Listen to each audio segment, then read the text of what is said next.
Selamat malam semuanya. Saya mengajak kita untuk membuka dari Yosua pasal yang kelima untuk kita merenungkan firman Tuhan pada malam hari ini. Yosua pasal yang kelima ayat 1 sampai dengan ayat yang ke-12. Kita akan merenungkan satu tema pemulihan identitas dalam janji Tuhan berdasarkan Yosua pasal yang kelima ayat 1 sampai dengan ayat yang ke-12.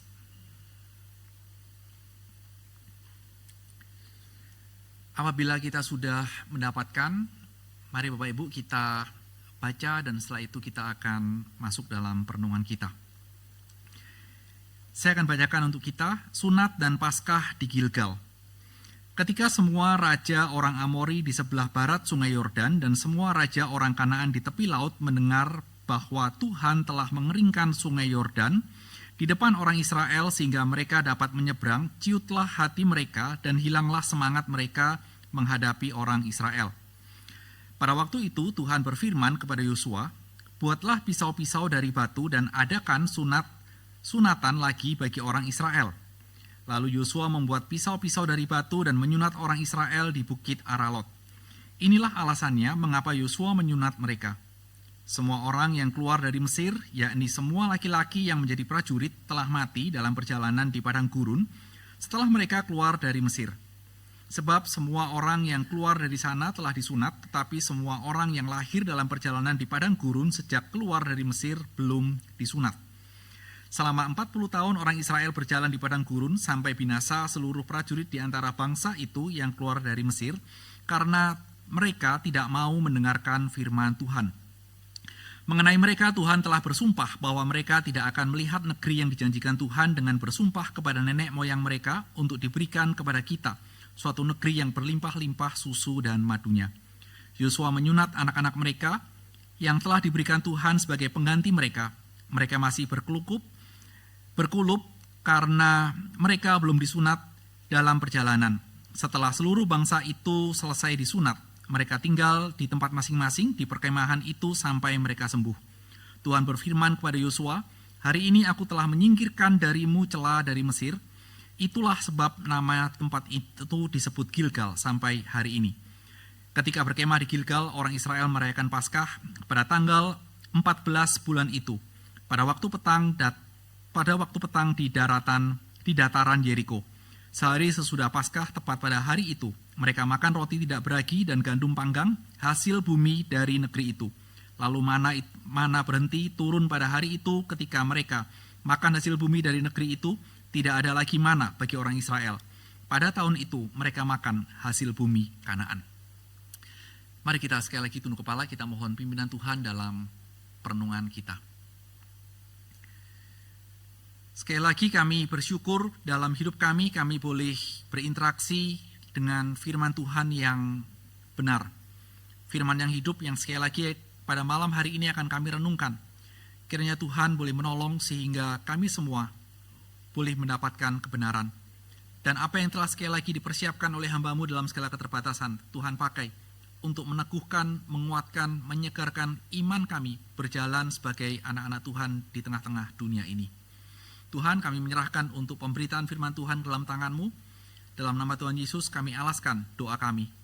Amin. Bapak Ibu, ketika kita merenungkan Yosua pasal 5 ayat 1 sampai dengan ayat yang ke-12, pemulihan identitas dalam janji Tuhan, saya ingin untuk memulai dengan mengajak kita melihat Yosua 5 di antara Yosua 3, 4, dan 6. Kenapa? Bapak Ibu, saya ingin mengajak kita untuk melihatnya begini. Saya yakin Bapak Ibu semua di tempat ini pernah makan burger. Pernah ya? Pernah. Bapak Ibu, burger itu kan ada lapisan roti di atas, kemudian ada daging atau keju atau tomat, selada, isinya, kemudian ditutup lagi di bawahnya roti. Bapak Ibu, yang saya ingin tekankan gini, kalau burger itu seperti itu, ada roti di atas, ada roti di bawah, di tengahnya isi, yang menjadi perhatian kita seringkali mananya Bapak Ibu? Rotinya atau isinya Yang atas atau yang bawah? Dagingnya seringkali yang di tengah. Nah, ini menarik. Kenapa saya pakai ilustrasi ini? Karena Yosua pasal 5, Bapak Ibu, itu diapit oleh pasal 3 dan pasal 4 yang menceritakan peristiwa yang luar biasa hebat ketika orang Israel berhasil menyeberang sungai Yordan.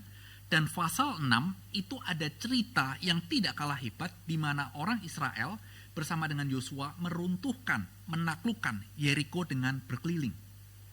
Tetapi pasal 5 itu kebalikan dari Berger. Kalau kita memperhatikan Berger tengahnya itu menjadi satu hal yang kira-kira ini terpenting, mungkin pasal 5 menjadi satu hal yang kita lihat ini apa sih?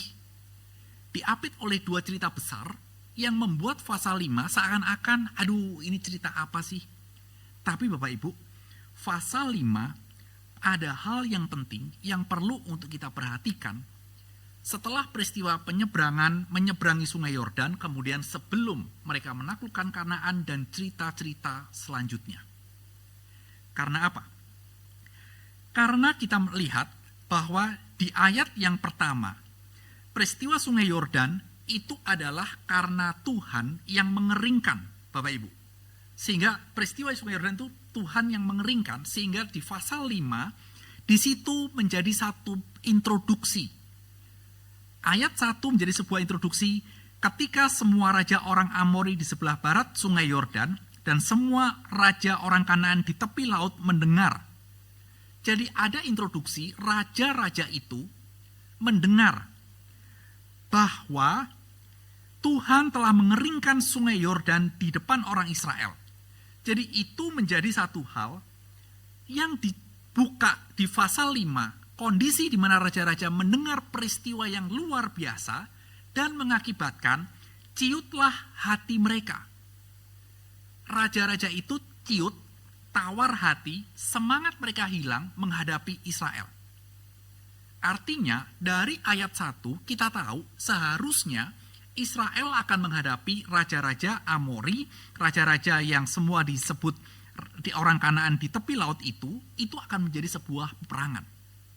Tapi ketika Israel berhasil menyeberang karena Tuhan mengeringkan sungai Yordan dan itu suatu mujizat peristiwa yang luar biasa, mereka tawar hati dan mereka ciut. Kalau kita memperhatikan akan hal ini, Bapak Ibu, maka kalau kita melihat di dalam strategi berperang, harusnya Bapak Ibu, teks ini memberikan satu hal, orang-orang raja-raja ini mengharapkan bahwa ketika mereka pun kalau berhasil menyeberangi sungai Yordan, mereka akan kepayahan, karena sungai Yordan itu arusnya kuat, kedalamannya cukup dalam. Bahkan kalau kita baca dalam perjanjian lama, orang yang ketakutan pada saat itu menghadapi Filistin, pada saat zaman Raja Saul, mereka nekat menyeberang sungai Yordan, itu hanyut. Jadi sungai Yordan benar-benar satu hal yang tidak mudah ditaklukkan, tetapi ini menjadi satu hal yang kita lihat bahwa kalaupun Israel itu berhasil menyeberang, kayaknya raja-raja itu akan melihat ini Israel akan kepayahan. Tetapi karena Israel berhasil, membuat kondisinya adalah ciut. Sekali lagi ayat 1 dibuka dengan Tuhan yang mengerjakan. Dan yang menarik adalah di ayat 2, Bapak Ibu. Karena apa? Karena setelah bangsa Israel berhasil menyeberang, dikatakan di ayat 2 ada satu perintah Tuhan yang Tuhan perintahkan kepada Yosua. Buatlah pisau dari batu.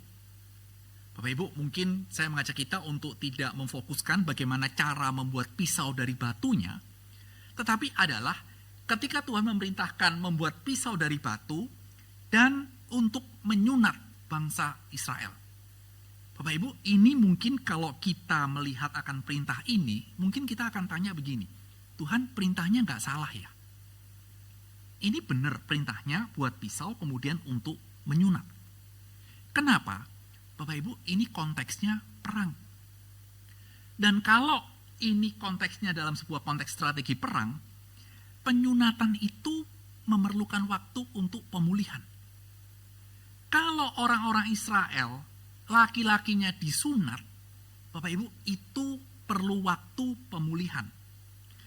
Dan kalau kita melihat waktu pemulihan yang sekian hari, kalau bangsa-bangsa itu menyerang, itu kondisi terlemah dari bangsa Israel. Sehingga perintah Tuhan untuk mengatakan sunat, dan kalau itu diserang oleh raja-raja, Bapak Ibu, mungkin cerita Yosua pasal 5 mungkin akan bisa menjadi cerita terakhir. Kenapa? Israel habis, selesai. Sehingga kita perlu memikirkan adalah apa yang menjadi pesan tersembunyi dari Tuhan ketika memerintahkan Yosua untuk membuat pisau dan kemudian menyunat. Ini kan menjadi satu hal yang perlu untuk kita pikirkan, perlu untuk kita renungkan. Ini apa pesan tersembunyi yang Tuhan perintahkan? Bapak Ibu, bisa jadi Tuhan sekali lagi melatih orang Israel untuk beriman dan percaya kepada Tuhan. Karena apa? Perjalanan orang Israel keluar dari Mesir, kemudian menghadapi Laut Merah, kemudian sekarang mereka berhasil untuk melewati Sungai Yordan. Bapak Ibu membuktikan bagaimana Tuhan menyertai, bagaimana Tuhan menjaga untuk orang Israel itu melewati tantangan-tantangan yang sulit. Dan sekali lagi, ketika Tuhan menyuruh untuk menyunat, dan ini adalah satu kondisi yang betul-betul sangat berbahaya. Tuhan mau untuk Israel percaya. Di kondisi yang terlemah kalau itu dilakukan, Tuhan pun akan menjaga. Bapak Ibu, ini menjadi satu hal yang bisa kita pelajari. Dan ini menjadi satu titik poin dalam ayat 2 yang bisa menjadi refleksi dalam kehidupan kita. Karena apa? Karena seringkali dalam kehidupan kita sebagai umat Tuhan, seringkali mungkin kita juga tidak mudah untuk memahami akan maksud Tuhan, memahami akan rencana Tuhan. Kita mungkin pikir, Tuhan, kenapa ya tuntunan Tuhan seperti ini? Tuhan, kenapa ya Tuhan mengizinkan ini terjadi? Tuhan, apa ya yang menjadi maksud Tuhan dalam hidup kita? Bapak Ibu, saya yakin kita pernah bergumul mencari kehendak Tuhan, jalan Tuhan, rencana Tuhan atas hidup kita. Paham? Mungkin juga enggak. Di tengah-tengah ketidakpahaman yang Tuhan tuntut, kalau kita jelas bahwa ini adalah yang menjadi perintah Tuhan, Tuhan mau untuk tetap kita beriman. Percaya bahwa perintah Tuhan, rencana Tuhan itu baik. Bapak Ibu, ini yang muncul di ayat 2. Satu perintah yang menuntut orang Israel untuk percaya kepada Tuhan bahwa sekali lagi Tuhan akan jaga. Setelah Tuhan memberikan perintah, mari kita lihat mengapa Tuhan memberikan perintah untuk orang Israel itu disunat. Bapak Ibu, sunat itu pada zaman Israel, pada zaman dunia timur kuno, itu menjadi satu ritual yang dipraktekkan secara luas. Tetapi maksudnya secara luas adalah juga tidak dilakukan oleh semua orang, semua bangsa. Khususnya kalau kita lihat bangsa yang disebut kafir tidak bersunat itu dalam Alkitab disebut Filistin. Filistin disebut bangsa yang tidak bersunat atau identik dengan kafir. Sehingga sunat tidak bersunat bisa menjadi sebuah tanda siapa yang menjadi umat Tuhan dan siapa yang bukan. Dan bagi orang Yahudi yang tidak bersunat adalah kafir. Dan bagi orang Israel pada saat itu, sunat menjadi satu hal yang penting yang tidak bisa diabaikan. Kenapa? Karena di dalam Kejadian 17 perjanjian Tuhan dengan Abraham yang akhirnya mewakili umat Israel. Sunat menjadi satu perjanjian antara Allah dengan umatnya. Sehingga ketika Tuhan memerintahkan untuk sunat bangsa Israel, Bapak Ibu, ini adalah satu perjanjian yang di Kejadian 17 disepakati dan ini harus dijalankan. Nah, dan ketika Tuhan memerintahkan sunat, generasi yang lahir di padang gurun dalam konteks Yosua pasal 5, mereka itu belum bersunat. Jadi kalau kita baca tadi Bapak Ibu teksnya adalah orang yang keluar dari Mesir, itu udah bersunat, kemudian dalam perjalanan 40 tahun itu menjadi satu hal di mana mereka beranak, mereka memiliki anak, dan anak-anak inilah, laki-laki inilah yang belum disunat. Sehingga Tuhan memerintahkan sunat, begitu. Dan juga, Bapak Ibu, sunat ini adalah tanda identitas rohani. Sehingga ketika mereka disunat, mereka layak untuk disebut umat Tuhan. Bapak Ibu, ini perintahnya, ini latar belakangnya. Begitu. Tetapi ada satu hal yang menarik yang perlu kita perhatikan di ayat yang kelima. Kalau sunat menjadi tanda rohani, sunat menjadi inilah orang yang layak disebut sebagai umat Tuhan, tapi ada ironi yang muncul di ayat 5 dan di ayat yang ke-6. Ini yang menjadi satu hal yang perlu untuk kita perhatikan. Yaitu apa? Di ayat 5 dan ayat yang ke-6, kalau Bapak Ibu perhatikan bahwa orang yang sudah disunat tidak mendengarkan firman Tuhan. Mereka tidak mendengarkan suara Tuhan. Bapak Ibu, ini kan menarik. Mereka sudah disunat loh. Mereka menjadi umat Allah. Tapi mereka dalam perjalanan itu, mereka bisa tidak mendengarkan firman Tuhan, bisa tidak mendengarkan suara Tuhan. Sehingga tanda mereka disunat sebagai umat Tuhan seakan-akan itu untuk apa? Umat Tuhan tapi tidak mendengarkan firman Tuhan. Umat Tuhan tapi tidak mendengarkan suara Tuhan. Tidak menaati Tuhan. Nah, ini menarik di ayat 5 dan ayat 6. Bapak Ibu, saya baca dari tafsirannya Yosua dari salah satu dosen yang ada di RTS, itu Bapak Dale Ralph Davis. Dia mengatakan dalam tafsiran Yosua, dia mengatakan begini. We have all the mark of the people of God, but lack the response of the people of God. Terjemahan bebasnya kira-kira adalah kita memiliki semua tanda-tanda sebagai umat Allah. Tetapi seringkali sebagai umat Allah, kita kurang tanggap, kurang peka terhadap perintah Tuhan atas hidup kita. Bapak Ibu, ketika ini muncul dalam tafsirannya Dale Ralph Davis tentang Yosua, Bapak Ibu, ini menjadi hal yang menarik untuk kita refleksikan. Yosua 5, mereka punya tanda-tanda, mereka sebagai umat Allah, mereka dikenal sebagai umat Allah. Tapi mereka nggak peka, nggak tanggap terhadap suara Tuhan. Kalau kita mau refleksikan pada kita malam hari ini, apakah itu juga menjadi kehidupan kita? Kita sering kali mengaku, saya anak Tuhan, saya orang Kristen. Tapi pekakah kita, tanggapkah kita terhadap suara Tuhan? Bapak Ibu, ini juga bisa menjadi sebuah refleksi dalam hidup kita. Dan mari kita lanjutkan pembahasan dari Yosua pasal yang kelima. Setelah Tuhan memerintahkan untuk sunat, Bapak Ibu, kemudian ada satu hal penjelasan dan alasan kenapa mereka harus disunat. Yang menarik untuk kita perhatikan lagi terkait dengan tema kita adalah apa hubungannya sunat dengan ayat 9 ketika Tuhan mengatakan menghapus celah Mesir dari Israel. Atau dalam terjemahan baru dikatakan menyingkirkan celah Mesir dari Israel. Bapak Ibu, ketika kita merenungkan ayat yang ke-9, bahwa setelah mereka disunat dan setelah mereka sembuh, kemudian Tuhan berkata, hari ini aku telah menyingkirkan darimu celah dari Israel. Bapak Ibu, ini bisa dimengerti menjadi 2 poin yang bisa kita lihat terkait dengan konteks kita. Yaitu apa? Pertama adalah pemulihan identitas dari umat Allah. Karena apa? Karena kita mesti mengingat bahwa ketika mereka di Mesir, mereka itu hidup sebagai budak. Ketika mereka hidup sebagai budak, dan keadaan itu dianggap sebagai aib, sebagai celah.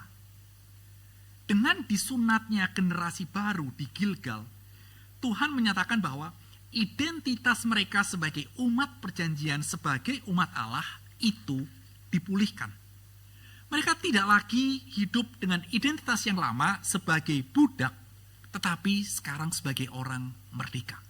Sebagai umat Allah, sebagai anak-anak Allah. Itu yang pertama.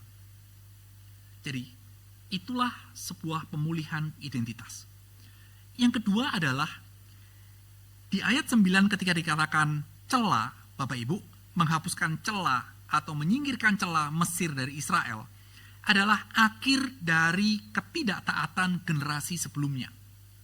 Kita tahu bahwa generasi yang keluar dari Mesir itu semua sudah mati, sehingga generasi yang memberontak berulang kali di Mesir, berulang kali dalam perjalanan keluar dari Mesir menuju tanah Kanaan, Bapak Ibu, itu menjadi celah, itu menjadi aib. Sehingga benar-benar menjadi satu hal yang stigma ketidakpercayaan mereka dan pemberontakan mereka kepada Tuhan. Itu benar-benar menjadi satu hal aib. Sehingga dengan adanya sunat mereka dibebaskan dengan identitas baru dan mereka menjadi umat Tuhan. Dosa masa lalu mereka dihapus dan generasi bagi generasi baru. Bapak Ibu, dua hal ini sehingga kita bisa melihat bahwa ketika dimunculkan kata disebut Gilgal sampai dengan hari ini, kata Gilgal sendiri adalah sebuah kata yang menegaskan tentang kalimat dari Tuhan yang mengatakan bahwa hari ini aku telah menyingkirkan darimu celah dari Mesir. Karena apa? Gilgal bisa diartikan dihapuskan. Gilgal bisa berarti menggulingkan pergi aib itu. Itu Gilgal. Benar-benar itu semua disingkirkan dan itu sebagai sebuah peringatan bagi Israel. Bahwa Tuhan telah menyingkirkan aib mereka sehingga mereka menjadi umat Tuhan dan itulah pemulihan identitas dari Tuhan. Dan selanjutnya setelah mereka dipulihkan, Bapak Ibu, yang menarik adalah adanya janji Tuhan yang muncul di ayat 10 sampai dengan di ayat yang ke-12. Meskipun tidak muncul kata janji, tetapi ada peristiwa setelah penyunatan itu mereka ada sebuah momen yaitu Paskah. Dan ketika mereka mengatakan di ayat 10 dan di ayat sampai dengan ayat 12, merayakan Paskah. Bapak Ibu, Paskah tidak bisa lepas dari peristiwa ketika mereka masih di Mesir. Suatu peristiwa yang sangat penting, yang pasti cerita itu diturunkan, diperdengarkan kepada generasi-generasi sebelumnya. Karena apa? Karena peristiwa di Mesir adalah peristiwa di mana malaikat menyisir Mesir. Dan kemudian kita tahu rumah-rumah yang ditandai oleh darah anak domba. Bapak Ibu, itu lolos dari kematian. Itu Paskah.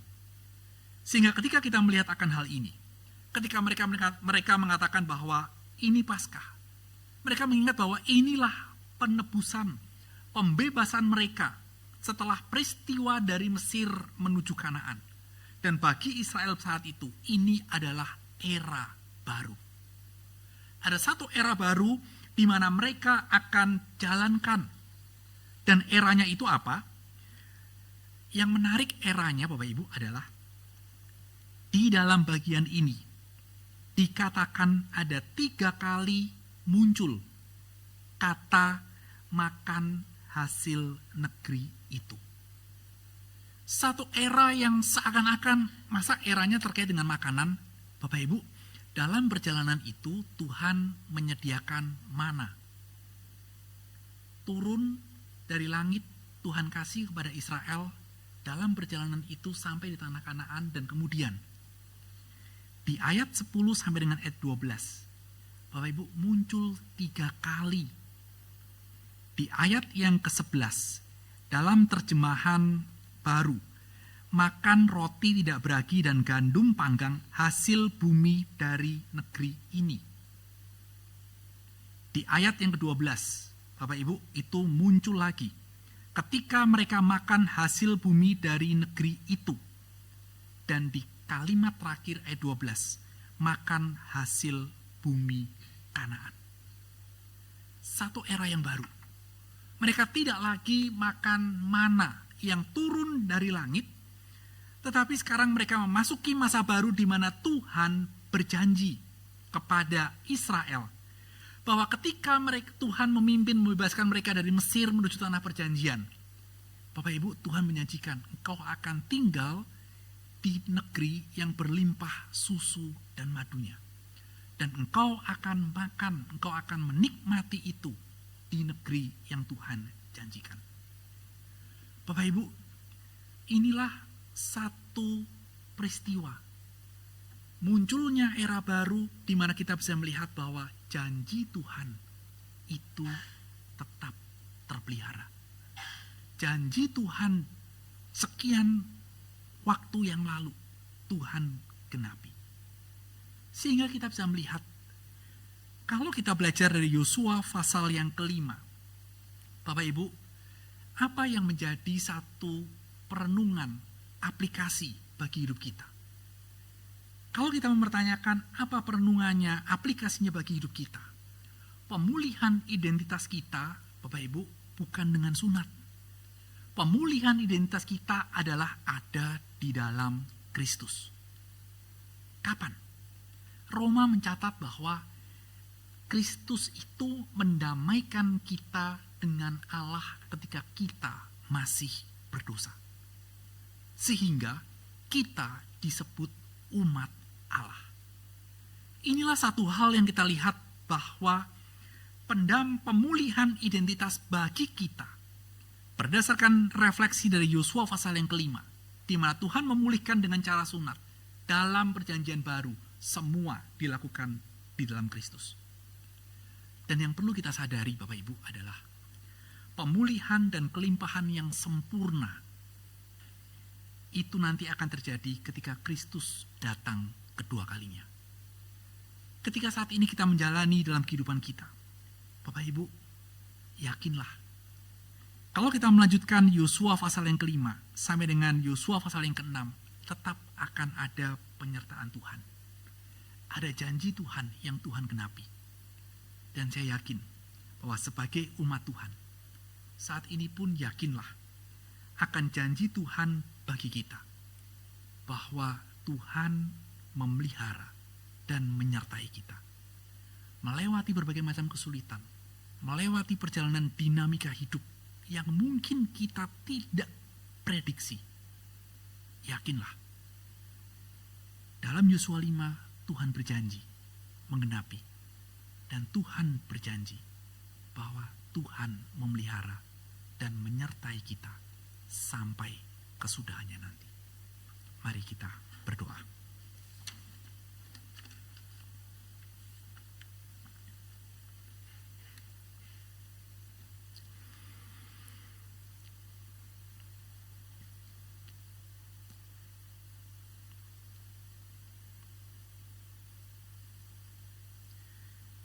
Bapa kami dalam surga,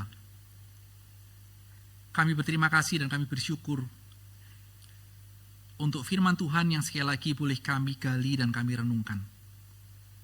Dan kiranya firman Tuhan yang telah kami dengar, yang telah kami renungkan, sekali lagi boleh menguatkan kami.